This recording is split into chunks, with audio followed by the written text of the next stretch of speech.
Hello সবাইকে, আজকে একটা নতুন ড্রেসের কাজ নিয়ে চলে আসলাম। নতুন হলেও এই কাজটা আমি আপনাদেরকে আগেও দেখিয়েছি। একটা কালো রঙের ফ্যাব্রিকে আমি পদ্ম ফুলের পদ্ম বিল সেটা আঁকছিলাম। তো যারা ডিটেইলে এই ভিডিওটা দেখতে চান, এই টিউটোরিয়ালটা চান, আমাদের পেজে সার্চ দিলেই চলে আসবে।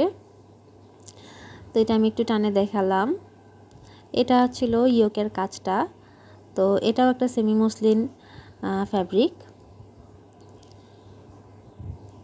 ইয়োকের পরে আমরা ড্রেসেও কাজ করব।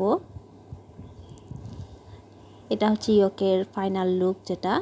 তারপর হবে সেমি মসলিনের ফ্যাব্রিকে যে ড্রেসটা আমাদের সেটা কাজ। এটা একটা রয়্যাল ব্লু কালার। এটা যেহেতু খুব পাতলা তাই এখানে কালারটা ফেড দেখাতে পারে। তো এখানে ড্রেসে কাজ হচ্ছে, ফুলের কাজ হচ্ছে, বেস দেওয়া হচ্ছে। তারপর পাতার কাজ হচ্ছে, পাতার ডিটেলিংগুলো খুব সুন্দরভাবে করা হয়েছে এই ড্রেসের। ওড়নাটাতে অনেক বেশি কাজ আছে। ওড়নার দুপারে একদম শাড়ির আঁচলের মতো ঘন করে পাতা আর ফুলের কাজ আছে। এই যে হচ্ছে আমাদের ড্রেসের ফাইনাল লুক।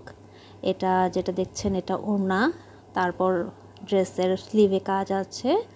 আর আমাদের সেমি মসলিন ড্রেসগুলো প্লাস সাইজের আপুরাও খুব সহজে ক্যারি করতে পারবেন। তাদের বডি 52 পর্যন্ত আসবে। আর ড্রেসগুলোর রং হবে 48 পর্যন্ত। তারপর ইয়োকের পাশে সুন্দর করে লেস করা আছে এই ড্রেসটার। ভীষণ সুন্দর একটা ড্রেস, অনেক ভরে ভরে কাজ করা আছে। তারপর ওড়নার জমিনে এভাবে ছিটা ফুলের কাজ করা আছে। আর ওড়নার দুপাশে পাড় আছে। ড্রেসের নিচের অংশে কাজ আছে। আর ইয়োকটা তো বুকে বসানো হয়েছেই। এই হচ্ছে ড্রেসের ফাইনাল লুক। খুব শীঘ্রই ছবি আপলোড দেওয়া হয়ে যাবে।